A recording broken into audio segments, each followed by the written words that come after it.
ये आकाशवाणी जयपुर अजमेर है।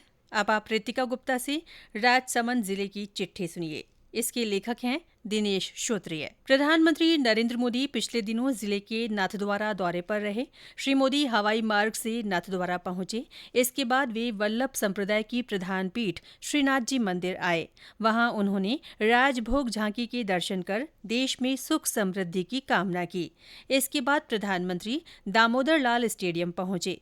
वहां से उन्होंने प्रदेश में 5,500 करोड़ रुपए लागत की 7 परियोजनाओं का शिलान्यास और लोकार्पण किया। इनमें 4 राष्ट्रीय राजमार्ग परियोजनाएं और 3 रेल परियोजनाएं शामिल हैं। शिलान्यास वाली परियोजनाओं में मावली से मारवाड़ रेल मार्ग के गेज परिवर्तन के तहत नाथद्वारा से देवगढ़ तक रेलखंड का ब्रॉडगेज में परिवर्तन को लेकर स्थानीय लोगों में खासा उत्साह देखा गया। इस अवसर पर आम सभा को संबोधित करते हुए प्रधानमंत्री ने कहा कि इन परियोजनाओं से यहां की जनता को और अधिक सुविधाएं मिलेंगी और क्षेत्र में रोजगार के अवसर सृजित होंगे। सभा के बाद प्रधानमंत्री आबू रोड के लिए प्रस्थान कर गए। राजसमंद में वीर शिरोमणि महाराणा प्रताप की 483वीं जयंती हर्षोल्लास के साथ मनाई गई। इस अवसर पर हल्दीघाटी, खमनोर और कुंभलगढ़ में विशेष आयोजन किए गए। खमनोर में स्थित रक्त तलाई परिसर में सुबह शहीदों को पुष्प अर्पित कर श्रद्धांजलि दी गई।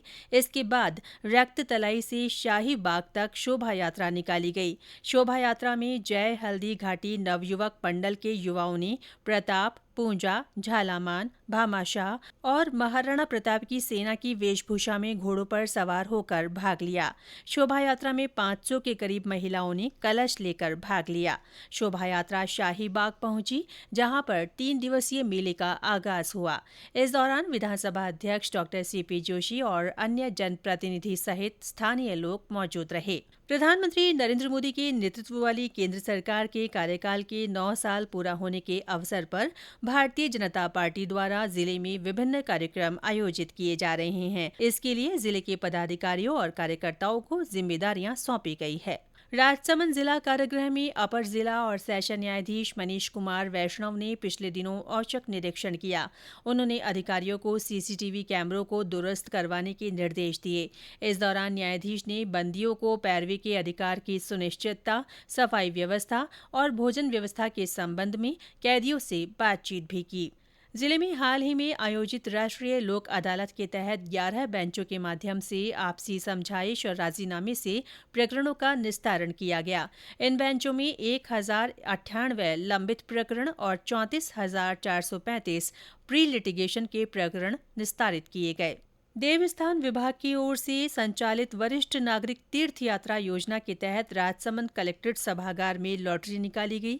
तीर्थ यात्रा के लिए इस बार कुल 1,049 आवेदन आए। इनमें से हवाई यात्रा के लिए 67 और रेलगाड़ी से सफर के लिए 607 यात्रियों को चुना गया।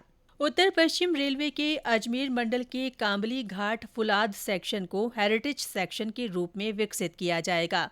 यहां अब टूरिस्ट ट्रेन सर्विस का संचालन किया जाएगा। अजमेर मंडल के वरिष्ठ मंडल वाणिज्य प्रबंधक विवेक रावत के अनुसार मंडल के कांबली घाट फुलाद सेक्शन में एक पर्यटक ट्रेन सेवा चलाने की योजना है। ये टूरिस्ट ट्रेन या रेल बस होगी जो उत्तर पश्चिम रेलवे के विरासत मीटर गेज के घाट खंड पर विभिन्न दर्शनीय स्थलों को कवर करेगी। विश्व तंबाकू निषेध दिवस के अवसर पर जिले में कई जागरूकता कार्यक्रम हुए। जिला विधिक सेवा प्राधिकरण कार्यालय में विधिक जागरूकता शिविर लगाया गया। शिविर में अपर जिला और सेशन न्यायाधीश ने तंबाकू सेवन नहीं करने की अपील की। राजसमंद के मोलेला गांव में भी अब उदयपुर की तर्ज पर शिल्प ग्राम की स्थापना होगी। इससे यहां के शिल्पकारों की मिट्टी की कलाकृतियों के लिए गांव में ही एक प्लेटफॉर्म मिलेगा। इसे लेकर स्थानीय शिल्पकारों में उत्साह है।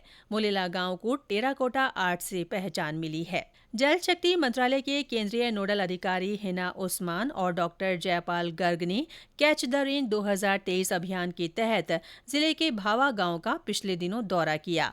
भावा गांव में निर्मित तालाब पर स्थानीय जनता, जनप्रतिनिधियों, नवनियुक्त ग्राम विकास अधिकारियों और जिला स्तरीय अधिकारियों ने श्रमदान कर पौधरोपण का कार्य किया है। प्रदेश में पिछले दिनों बार बार आए पश्चिमी विक्षोभ का असर जिले में भी देखने को मिला।